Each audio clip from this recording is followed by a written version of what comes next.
রাধে রাধে বন্ধুরা, আশা করি আপনারা সকলে খুব ভালো আছেন। আমরাও এখানে সকলে খুব ভালো আছি। সকলকে শারদীয় উৎসবের শুভেচ্ছা জানাই।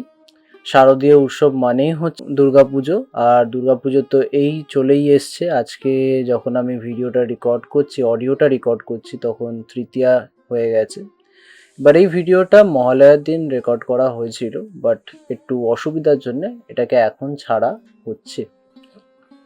তো আজকের ভিডিওতে মা গোপাল সোনাদেরকে আর আমাদের সকলের মাকে ভোগ নিবেদন করবে মহালয়ার দিনে।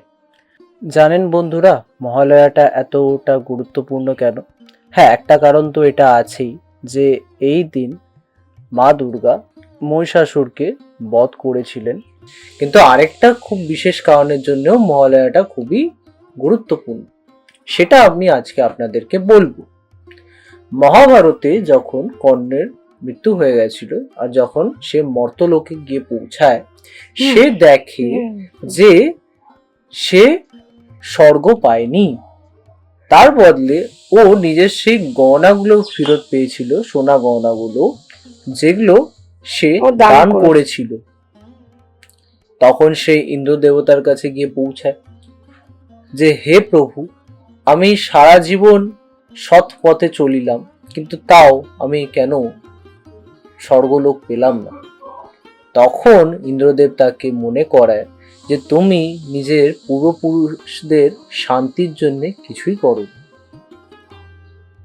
তাই তোমাকে তাদের জন্য, তাদের শান্তি, আত্মার শান্তির জন্য কিছু করতে হবে। তখন প্রভুকে জিজ্ঞেস করলো যে আমি কি করব? তো প্রভু ইন্দ্রদেব ওনাকে মর্তলোকে পাঠিয়ে দিল 16 দিনের জন্য। এই 16 দিনের মধ্যে বলল যে তুমি নিজের পূর্বপুরুষদের জন্য তর্পণ করো এবং পিণ্ডদান করো।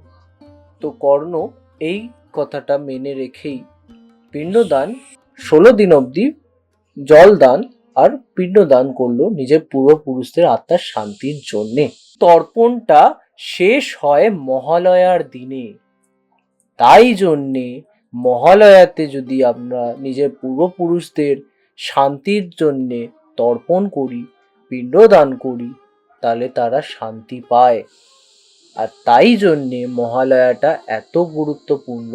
আর তাই জন্যে সকালবেলা, ভোরবেলা উঠে লোকেরা তর্পণ করতে যায় নিজের পূর্বপুরুষদের শান্তির জন্য। গোপাল শৃঙ্গার আর ভোগ নিবেদনটা আপনাদের কেমন লাগলো আপনারা কমেন্ট সেকশনে নিশ্চয়ই জানাবেন। আর আজকের ভিডিওর জন্য এতটাই। আজকে মা ভয়েস ওভার করেনি, তার জায়গায় আমি করছি।